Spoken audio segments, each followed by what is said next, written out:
Gusto ko kasi yung social pension ng mga senior citizen na dapat may lapit sa kanila. Dati-dati kasi isang istasyon lang dito sa munisipyo lang. Pero ang ginawa ko na hiniling ko talaga sa DSWD na yung pension nila gusto ko by barangay sana. Kahit doon na lang doon sa barangay hall. Pero ang nangyari, pumayag sila through clustering of barangays. Pero ang gusto ko ngayon na mangyari, happy na rin sila doon sa clustering. Kasi hindi na sila pipila ng matagal. Pero ang gusto ko ngayon na talagang i-implement ko, na hihilingin ko ng legal sa DSWD na per barangay na lang. Lalong-lalo na yung mga bedridden na senior citizen na makakatanggap ng kanilang pensyon, gusto ko kung pwede lang, dadalhin na lang sa kanilang bahay. Dadalhin na lang sa kanila para hindi na sila mapilitan na pupunta sa kanilang barangay hall. Makatipid sila sa oras, yung may sakit, hindi na masyadong pipila, mainitan, at makakatipid sila sa pamasahe. Yung pamasahe na lang na pupunta sa bayan na round trip, malaking kaltas o mababawas sa kanilang tatanggapin na 3,000 per quarter. Siguro kaya ang gusto nila ng DSWD siguro na isang istasyon lang ang pagbibigyan nila pag-issuance ng mga pension ng mga senior. Doon sa nababahala din sila siguro kasi malaki yung pera na ibibigay nila sa bawat barangay kung malaki yung mga beneficiaries doon. Baka ma-hold up. Yun ang isang siguro risk na iniisip nila. Pero may mga naman, pwede mo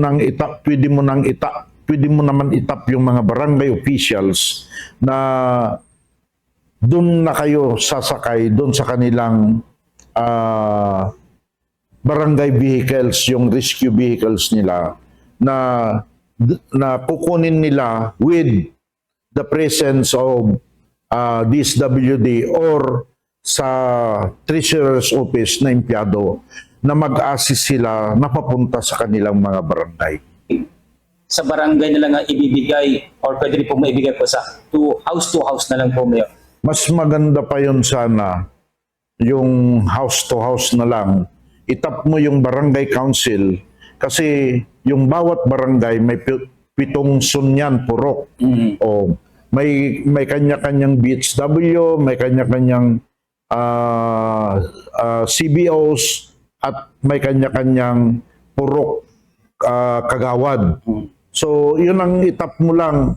Tapos, may assist na manggagaling sa empleyado ng munisipyo na a-assist sa kanila. Mas maganda nga yung nakasubri na lahat. May pangalan. Yun ang gusto ko sanang mangyari.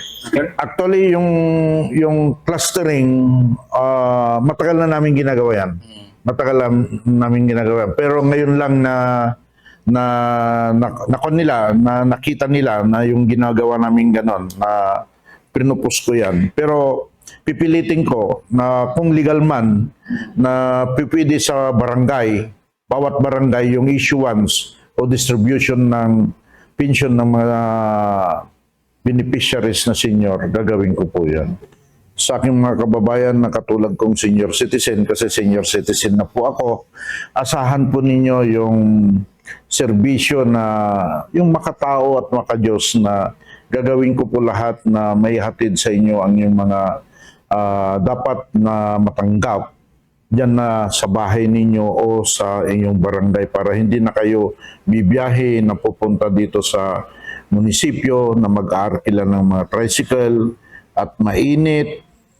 Tapos makikipila pa kayo, malaking bagay yon na makakapikto sa inyong kalusugan.